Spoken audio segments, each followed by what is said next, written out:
Hello everyone, this is Jasmine. Welcome to Xcel Global Services, and we're here with another Migration Hour live with our MARA agent, Mrs. Pooja Rawal. Hello ma'am, how are you? Good, thank you. Thanks for having me. Yes, thank you ma'am for joining us. So Victoria has completed the first round of invitations on Monday, and my first question is that what are the profiles and skilled occupations that were invited or prioritized?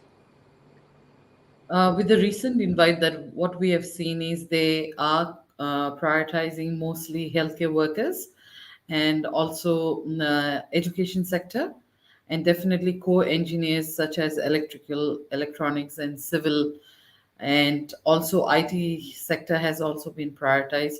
But mostly all these sectors has been prioritized with the candidate who's got superior English and also with the skill partners. And offshore also it's same with the same thing, they are prioritizing someone who has superior English and also has a skill partners. Okay, so when you say a skilled partner, what do you mean by a skilled partner? So, as you must be aware, like in when we are, lodging our expression of interest, you get a point for your marital status. Like if you are single, you are getting 10 points, and if you are married, then 10 points will go away. But you can replace that 10 points provided your partner is skilled and also has a competent English. Like for example, if my spouse has a skill assessment as a mechanical engineer and he's got a competent English, then I can get that 10 points. But if my partner has got only competent English and does not have any skill assessment, then I'll be able to get 5 points through my partner. But if my partner has a skill assessment and does not have any English score, competent English, then I'm not able to claim that 5 points of skill assessment as well. So for the in order to be able to claim that points, you first thing is you need to have a competent English, and second thing is you need to have a skill assessment in your occupation, whatever you have studied or where you are working. So these points definitely need to be kept in mind while applying for EOIs. Yes. Um, Also, like as you know that South Australia is also open for the GSM process. Is there Yeah. any major change in the criteria? Well, I know it is. They have opened, and to a lot of people's surprise, this year South Australia has removed outer regional pathway. Like people who were living and working in outer regional of South Australia till last year, they were able to apply for subclass 190 and 491, provided they were able to meet the eligibility criteria. But from this year onwards, that stream itself is not there.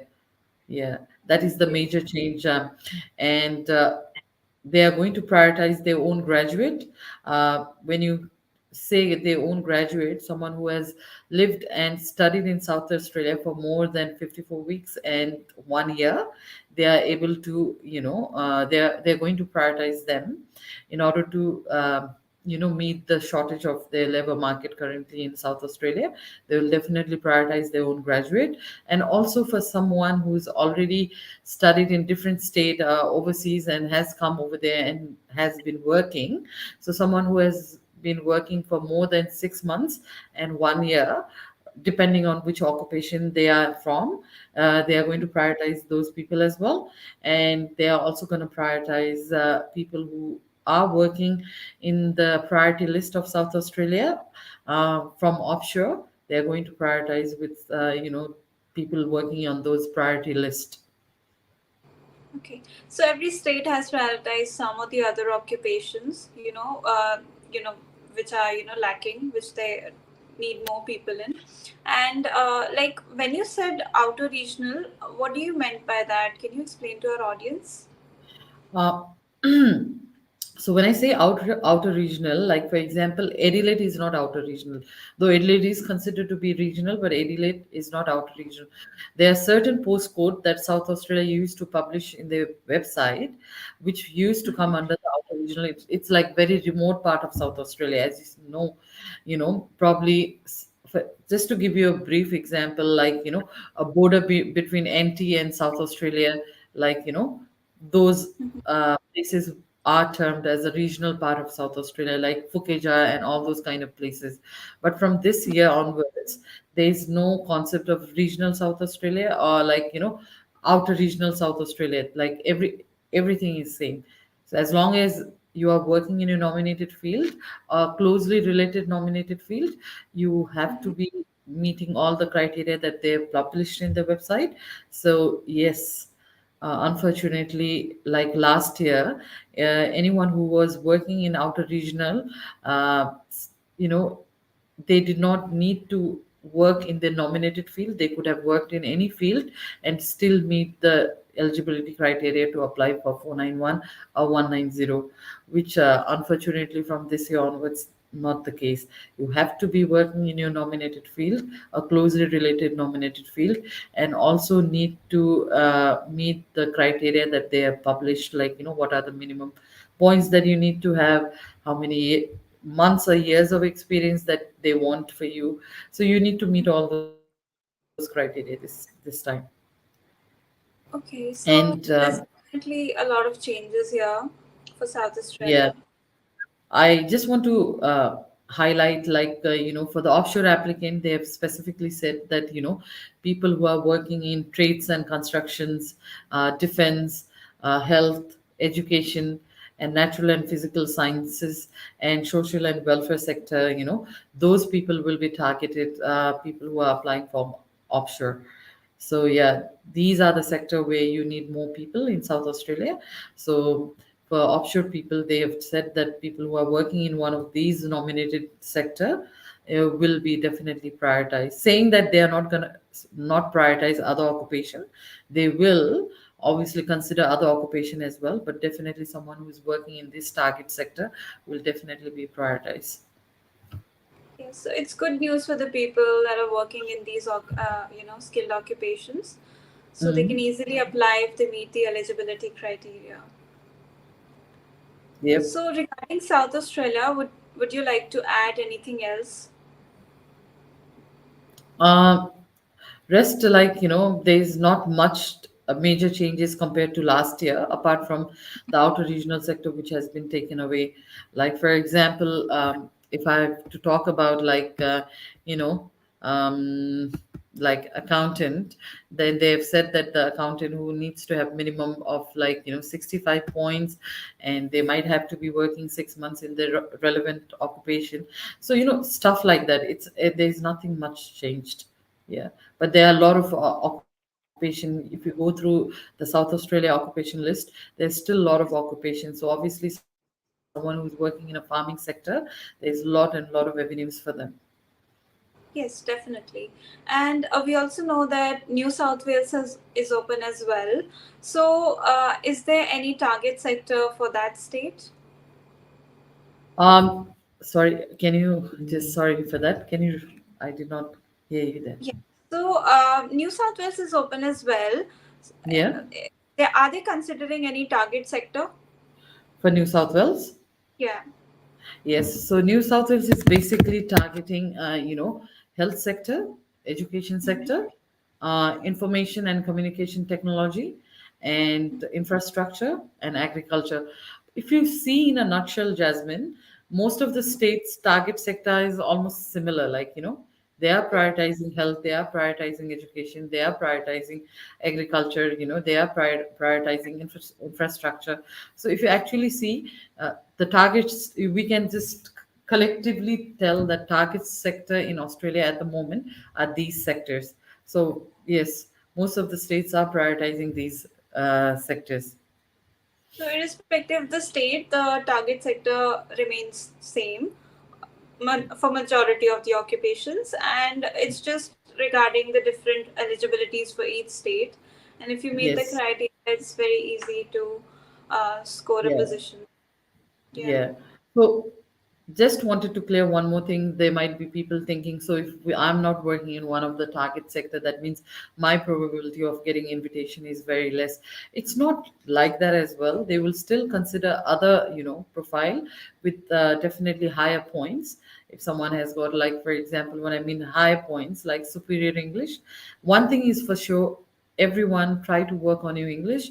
Currently, as I told you, with what Victoria's invitation round has been, most of the invite that they have given is everyone has a superior English. That might be the case in other states as well. So irrespective, this is something that you cannot compromise. You definitely need to work and get higher score in English. That is one of this thing. Yes, definitely, definitely. It plays a major role in adding to the points. Yep. Yes. So I think we've covered everything regarding South Australia and New South Wales TSM process. Yep. See, they are going to, probably they will have more updates in New South Wales in coming days, but at this stage, New South Wales, there's no updates regarding RDAs and stuff like that.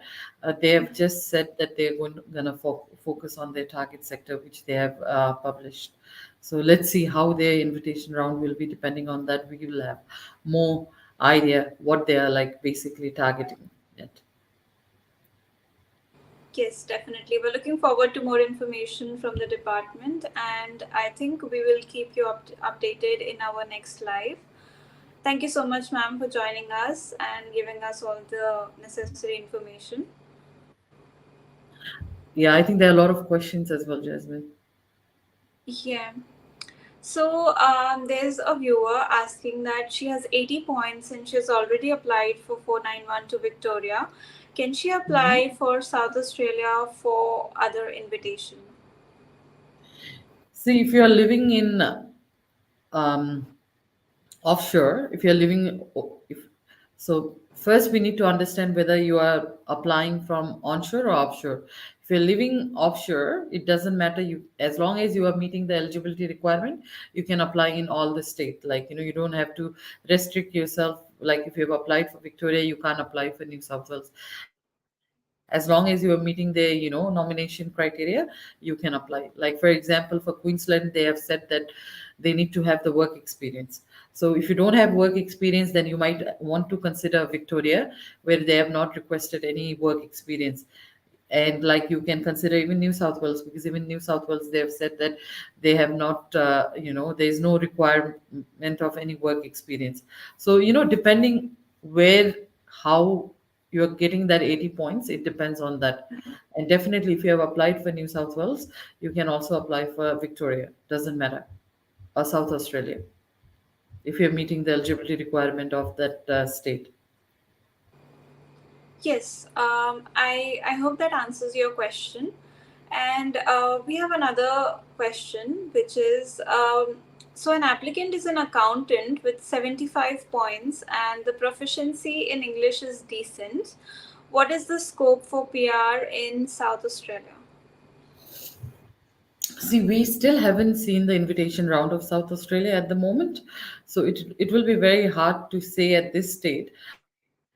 But I can only talk for Victoria. So recently, whoever got the invite in Victoria, they all had superior English. They definitely had a skill partner.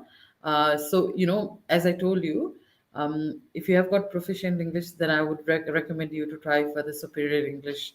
Then there is a more probability of you getting invitation.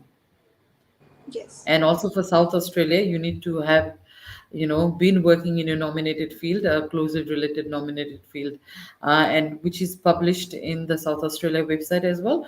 If you want more detail, you can contact us, and then we can look into your profile and let you know whether you are eligible to apply for South Australia or not. For South Australia, you also need to apply for the nomination. So apart from just your UI, you also have to apply for the nomination. Yes. Okay, so I think that answers the question. And like, there's a viewer asking, he has some queries, but he wants to ask them at a later time. So you can always contact us, and we as ma'am said, we can look on in your profile, and we can suggest the course of action further. So, if you have any other questions regarding the two states, South Australia and New South Wales, you can drop them.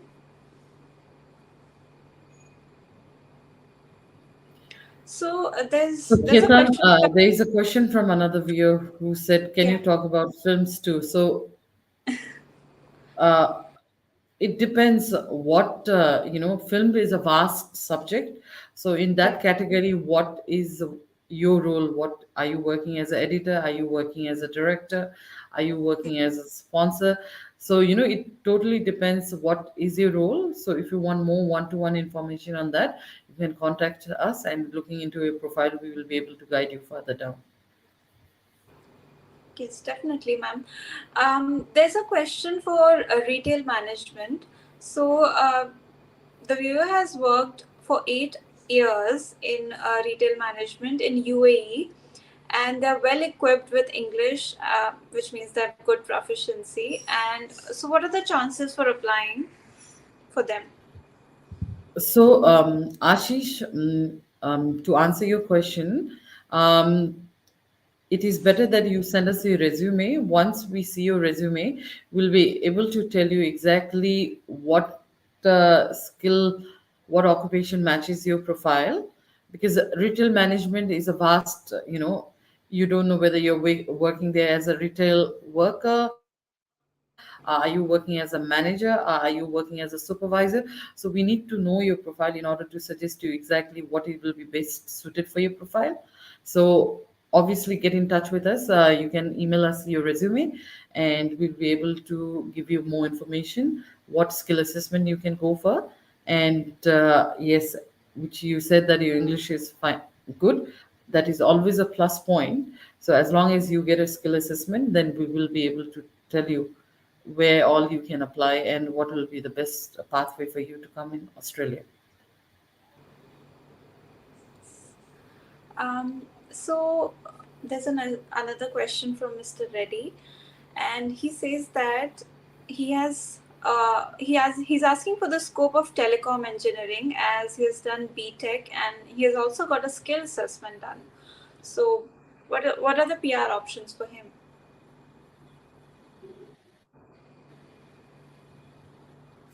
So um, the best thing is I would like you to send us your resume and be in touch with you, because in a social platform, I don't want to discuss your personal thing.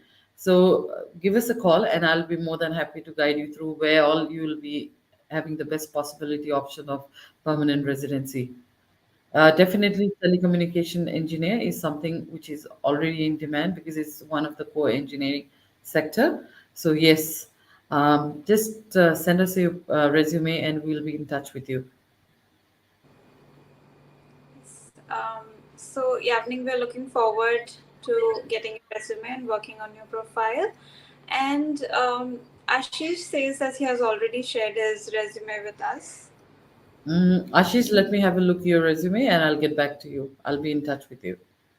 Definitely. Um, I think that's all for today, and Pooja ma'am has answered most of the questions.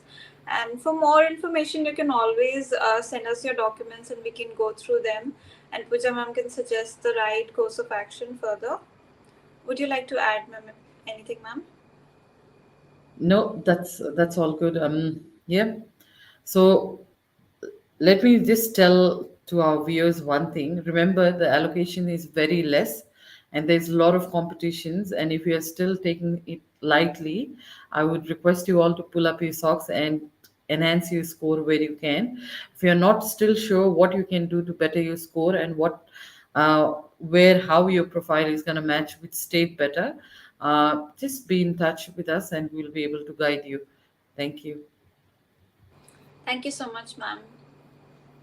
We will be back with another live session with more updates from the department. Until then, bye bye. Thank you for joining us. Mhm.